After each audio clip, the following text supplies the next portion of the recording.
بسم اللہ الرحمن الرحیم۔ 12ویں جماعت کی عزیز طلباء و طالبات، السلام علیکم۔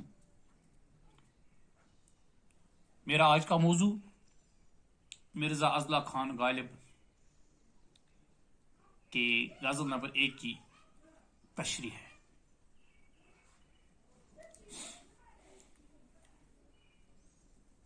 آپ اپنی کتاب کا 129واں صفحہ نمبر نکالیے اور غور سے غزل نمبر 1 کو سنیے۔ ابن مریم ہوا کرے کوئی، میرے دکھ کی دوا کرے کوئی، شرع و آئین پر مدار سہی، ایسے قاتل کا کیا کرے کوئی، چال جیسے کڑی کمان کا تیر، دل میں ایسے کہ جا کرے کوئی، بات پر وہاں زبان کٹتی ہے، وہ کہیں اور سنا کرے کوئی، بک رہا ہوں جنوں میں کیا کیا کچھ نہ سمجھے خدا کرے کوئی، نہ سنو گر برا کہے کوئی، نہ کہو گر برا کرے کوئی، روک لو گر غلط چلے کوئی، بخش دو گر خطا کرے کوئی، کون ہے جو نہیں ہے حاجت مند، کس کی حاجت روا کرے کوئی، کیا کیا خضر نے سکندر سے، اب کسے رہنما کرے کوئی، جب توقع ہی اٹھ گئی غالب، کیوں کسی کا گلہ کرے کوئی۔ شعر نمبر 1۔ ابن مریم ہوا کرے کوئی، میرے دکھ کی دوا کرے کوئی۔ اس کی تشریح اس طرح ہے، ابن مریم یعنی حضرت عیسیٰ علیہ السلام، وہ مردوں کو زندہ کرتے تھے اور بیماروں کو شفا یاب کرتے تھے۔ شاعر مرزا اضلاع خان غالب اس شعر میں فرماتے کہ اگر کوئی عیسیٰ ہے تو ہوا کرے، میں بھی جانوں کہ کوئی میرے دکھ دور کرے۔ شعر نمبر 2۔ شرع و آئین پر مدار سے ہی، ایسے قاتل کا کیا کرے کوئی۔ اس شعر میں مرزا اضلاع خان غالب فرماتے ہیں کہ میں نے مانا کہ دنیا کا مدار قانون پر ہے اور قاتل کو قتل کی سزا دی جاتی ہے، لیکن کوئی ایسے قاتل کو کیا سزا دے سکتا ہے جو بغیر تلوار کے قتل کر ڈالتا ہے۔ شعر نمبر 3۔ چال جیسے کڑی کمان کا تیر، دل میں ایسے کہ جا کرے کوئی۔ تشریح اس شعر میں شاعر غالب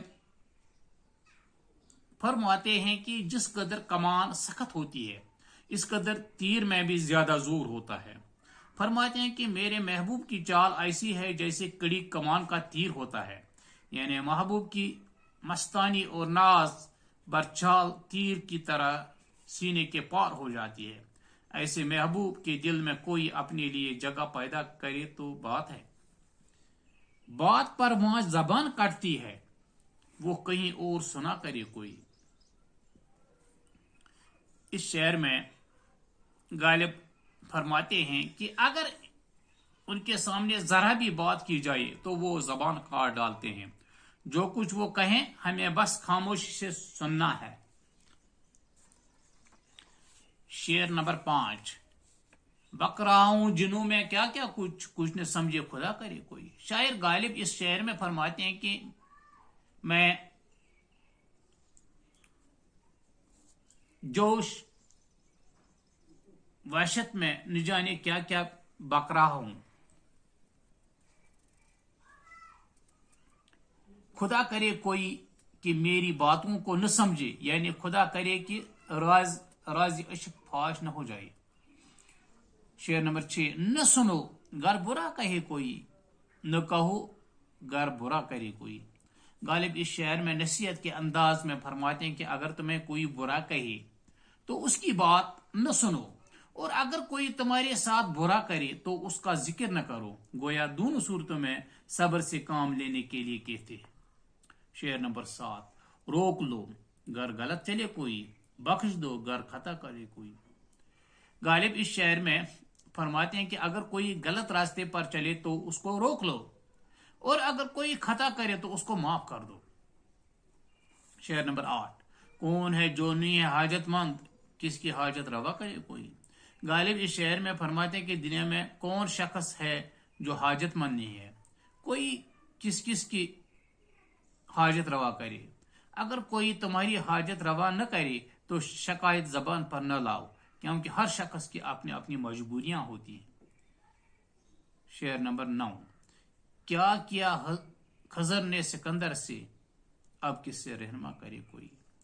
غالب اس شعر میں تلمیہ کا استعمال کرتے ہوئے فرماتے ہیں کہ سکندر حضرت خضر کی رہنمائی میں چشمہ آب حیات تک تو پہنچا، لیکن جب حضرت خضر نے سکندر کو چشمے کے آس پاس کئی بوڑھے سکتے بلکتے دکھائے تو سکندر نے آب حیات پینے سے پرہیز کیا۔